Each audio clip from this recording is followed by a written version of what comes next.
Hey, good morning, my dear friends and students. I am Sadhna and all of you enjoying mathematics and science with me. नेहमीप्रमाणे enjoy करता maths आणि science. Pollution हा lesson आपण start केलेला आहे की जो इम्पॉर्टंट आहे सगळ्या स्टँडर्डच्या विद्यार्थ्यांसाठी, कारण पोल्युशन हा लेसन सगळ्यांना आहे. आता आपल्याला बघायचं आहे रिझन्स फॉर वॉटर पोल्युशन.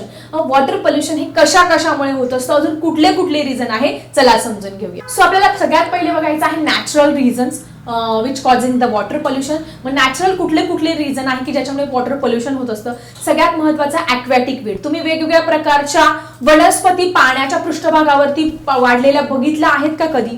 तुम्ही बघू शकता चित्रामध्ये काय आहे, हे कसलं चित्र आहे. This is the water bodies which are grow on water. तुम्ही बघितलं असेल जलपर्णी संपूर्ण. तुम्ही आपली गोदावरी रिव्हर बघा किंवा तुमच्या गावामध्ये तुमच्या शहरामध्ये जी नदी आहे त्याच्यावरती असा तुम्ही सगळ्या वनस्पती अगदी पाण्याच्या पृष्ठभागावरती वाढलेल्या बघितल्या. They are call as aquatic weed. ते काय आहे, पान वनस्पती आहे किंवा आपण मराठीमध्ये त्याला पान वेल म्हणत असतो, ॲक्वॅटिक वीड्स म्हणत असतो. मग हे काय करत असतं, this aquatic weed depletes the O2 level in the water. त्या पाण्यामधला जो ते पाणी शुद्ध ठेवण्यासाठी काय गरज असते, ऑक्सिजनची गरज असते. परंतु ही वनस्पती वाढल्यामुळे हे ॲक्वॅटिक ही जलपर्णी संपूर्ण पृष्ठभागावर सगळीकडे वाढत असते.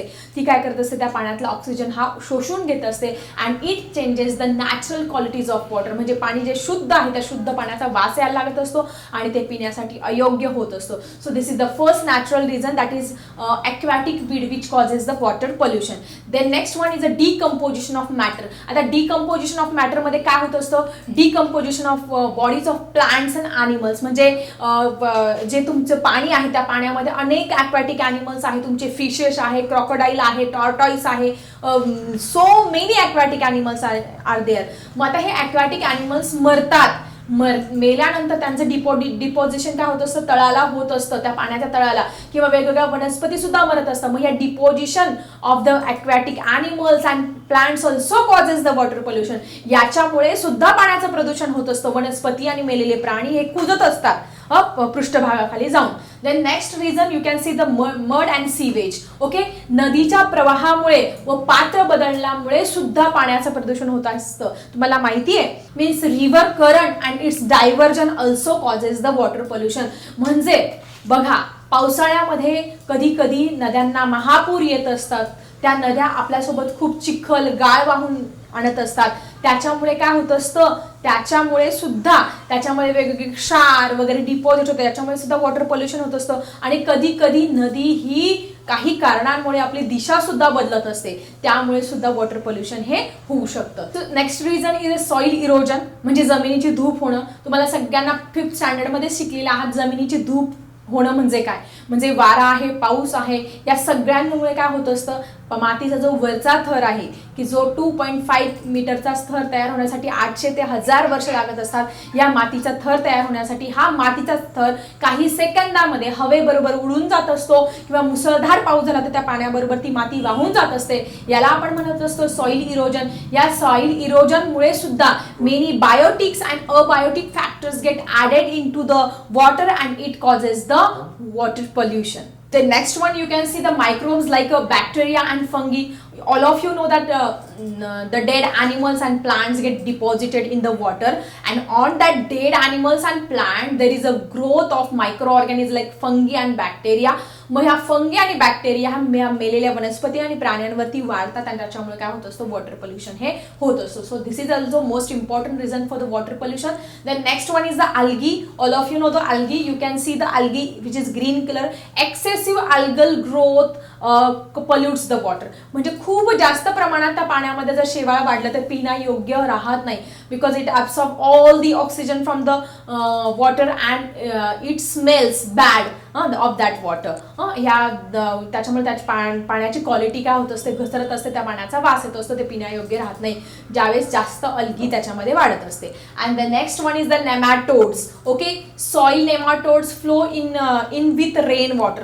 नेमॅटोड्स म्हणजे जमिनीखाली राहणारे तुमचे माऊस आहे, रॅट आहे, वेगवेगळे जे जमिनीखाली राहत असतात ते काय करत असतात, कधी कधी पाण्याच्या प्रवाहाबरोबर वाहून येत असतात, मृत्युमुखी पडत असतात आणि त्याच्यामुळे त्याच्यामुळे सुद्धा काय होत असतं, म्हणजे समजा एखादा मेलेला उंदीर आहे, तो त्या पाण्याच्या प्रवाहाबरोबर वाहून आला आणि तो त्याच्यामध्ये राहिला किती दिवस त्या पाण्यामध्ये, तर त्या पाण्याचा वास सुटत असतो, ते पाणी काय होत असतं, पोल्युटेड होत असतं.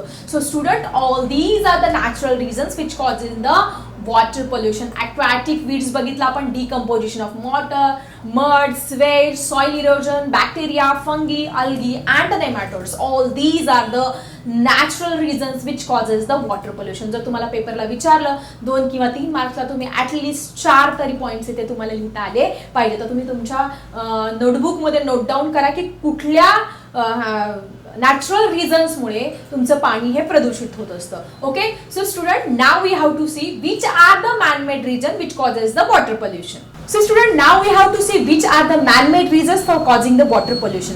कुठले माणसाने, आता हे प्रदूषण निसर्गाने तर केलेलंच आहे, हे छोटेसे कारण आहे, पण माणसाने ज्या कारणांमुळे वॉटर पोल्युशन केलं आहे ते खूपच डेंजर रिझन आहे की ज्याच्यामुळे मृत्यूच होऊ शकतं. निसर्गाचं आहे, निसर्गाचं हिलिंग पण होत असतं, ती झीज पण भरून निघत असते, पण माणसाने केलेल्या प्रदूषणाला काहीही ऑप्शन नाहीये.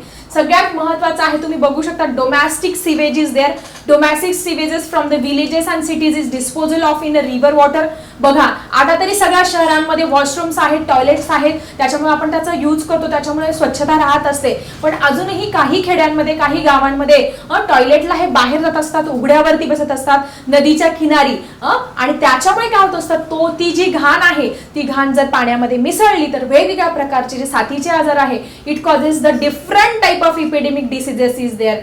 Cholera is there, jaundice is there. या प्रकारचे आजार हे डोमॅस्टिक सिवेजमुळे, म्हणजे त्या पाण्यामध्ये जे गावामध्ये जे वॉटर रिझर्वायर्स आहे, नदी आहे तुमची, त्याच्यामध्ये घाण, काडी कचरा किंवा जे आपलं दैनंदिन वेस्ट आहे, हे वेस्ट किती, बघा, आपले शरीर ते ऍक्सेप्ट करत नाही, आणि ते वेस्ट जर आपण नदीत सोडलं तर ते आणि अप्रत्यक्षपणे पाण्यावाटे जर ते आपल्या शरीरात गेलं तर किती डेंजर होणार आहे. त्याच्यामुळे आपण जनजागृती केली पाहिजे की उघड्यावरती आपण वॉशरूमला नाही बसलं पाहिजे, टॉयलेटचा यूज केला पाहिजे, आणि गव्हर्नमेंट सुद्धा याच्यावरती खूप सारे उपाय करत आहे. तुम्ही सुद्धा, तुम्हाला जेवढं जनजागृती करता येईल, कोणाला सांगता येईल की तेवढं सांगा, की त्याच्यामुळे काय होणार आहे, वॉटर पोल्युशन होणार नाही, आपलं जी स्वच्छ परिसर जो आहे, इकोसिस्टम आहे, ती व्यवस्थित राहणार आहे. So this is the main reason for causing the water pollution is the domestic sewage. Okay, the next one is industrial influence like various pigmentation, bleaching chemicals, leather industries, fibers, mercury, lead, etc. are mixes in water through different type of industry. तुमची leather industry आहे, तुमची paper industry आहे, किंवा कुठल्याही प्रकारची industries घ्या, या industries मध्ये पाणी हे अत्यंत महत्वाचं आहे. मग ते तयार करण्यासाठी पाणी वापरतात आणि त्याच्यामधून वेस्ट प्रोडक्ट तयार होत असतं. हे जे वेस्ट प्रोडक्ट आहे त्याच्यामध्ये मर्क्युरी आहे, लीड आहे, वेगवेगळे पॉइझनस सबस्टन्स त्या पाण्यामध्ये मिक्स केलेले असतात, आणि हे पाणी जर आपण चांगल्या पाण्याच्या रिझर्वायर मध्ये सोडलं तर त्या पाण्याचं 100% काय होत असतं, पोल्युशन होत असतं. म्हणून काय केलं पाहिजे, जे पाणी आहे इंडस्ट्रीज मधून बाहेर पडणारं ते फिल्टर करून मग त्या आपल्या चांगल्या पाण्यामध्ये सोडलं पाहिजे. तुम्हाला सगळ्यांना माहिती आहे आपली गंगा, की जी आपण तिला अतिशय शुद्ध आणि पवित्र मानत असतो. आपण म्हणतो की आपले सगळे पाप धुतले जात असतात त्या गंगा नदीमुळे, पण ही गंगा नदी अत्यंत प्रदूषित झालेली आहे. कशामुळे? ह्या सगळ्या वेस्ट प्रोडक्टमुळे. द नेक्स्ट वन तुम्ही बघू शकता, ऑइल स्पॉइलेज इज देअर. खनिज तेलाची गळती आहे. While transportation process there is a leakage in the tanker of oils and it causes the and it spills in the water and it causes the water pollution. बघा, transportation मध्ये ज्यावेळेस या खनिज तेलाची ट्रान्सपोर्टेशन करत असतात त्यावेळेस काय होत असतं, तर त्याला लिकेज असेल त्या टँकरला वगैरे, तर ते जे ऑइल आहे ते स्पिल होत असतं कशावरती, त्या पाण्याच्या पृष्ठभागावरती, आणि त्याच्यामुळे वॉटर पोल्युशन होत असतं. मग हे वॉटर पोल्युशन फक्त ते पाणी आपल्या शरीरात गेलं तर आपल्यालाच हार्मफुल आहे? No, it affects the different type of aquatic animal, fishes, crocodile, different aquatic animals get killed due to the oil spillage, because they do not get oxygen from that. तो जे वॉटर जे oil आहे ते पाण्याच्या पृष्ठभागावर तरंगत असतं, त्याच्यामुळे ऑक्सिजन मिळत नाही, आणि अनेक जलचरांचा मृत्यू ह्या ऑइल स्पॉइलेजमुळे होत असतं, आणि वॉटर पोल्युशन हे होतच होतं. Okay, the next one is use of fertilisers and pesticide. This is most important reason for causing the water pollution. बघा, प्रत्येक शेतामध्ये शेतकरी आजकाल काय करतो आहोत, जास्त उत्पन्न मिळावं म्हणून खूप सारे फर्टिलायझर्स यूज करतो आहे, खूप सारे पेस्टिसाइड्स, इन्सेक्टिसाइड, विडीसाइड यूज करतो आहे की ज्याच्यामध्ये NPK, तुम्ही बघा कुठल्याही खताच्या गोणीवरती काय लिहिलेलं असतं, NPK. N means nitrogen, P means potassium and K means kalium. Okay, phosphorus. N for nitrogen, P for phosphorus and K for kalium, which is Latin name of a potassium. Okay, K म्हणजे केलियम आहे, पोटॅशियमचं नाव आहे. Containing different type of chemical fertilizer, pesticide like endrine, chlorine, carbonate, which containing the different type of acids and chemicals. When it get mixed in the water, which causes the different type of diseases.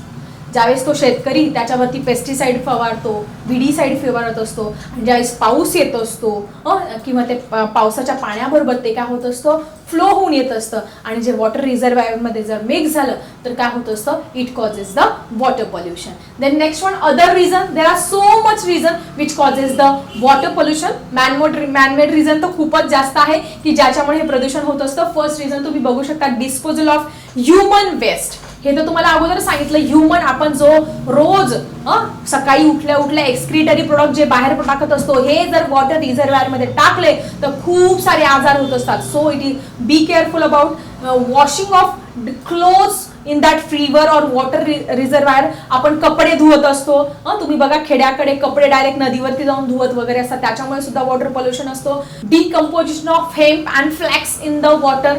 पाण्यामध्ये hemp आणि फ्लॅक्सचं decomposition झाल्यामुळे सुद्धा water pollution होत असतं. तुम्हाला सगळ्यांना माहिती आहे, आंबाडी आणि घायपात हे पाण्यात सडवत असतात वेगवेगळे प्रोडक्ट तयार करण्यासाठी. याच्यामुळे सुद्धा काय होत असतं, वॉटर पोल्युशन होत असतं. Disposal of Ashes, floral which is offering to the god and they causes the different type of pollution. बघा काही ठिकाणी जे मृत शरीर आहे, डेड बॉडीज आहेत, कुठलाही व्यक्ती मृत्युमुखी पडल्यानंतर ज्या डेड बॉडीज आहेत त्या जाळत असतात, त्याची जी ॲश आहे ती पाण्यामध्ये टाकत असतात, गंगेमध्ये आपण विसर्जित करत असतो, त्या अस्थि विसर्जन करत असतो, त्याच्यामुळे सुद्धा थोड्या प्रमाणात वॉटर पोल्युशन हे होत असतं. काही डायरेक्ट जाळत नाही, त्या डेड बॉडीज डायरेक्ट पाण्यामध्ये फेकून देत असतात, त्या कुजत असतात, सडत असतात, त्याच्यामुळे सुद्धा वॉटर पोल्युशन होत असतं. Then the different floral offering to the God.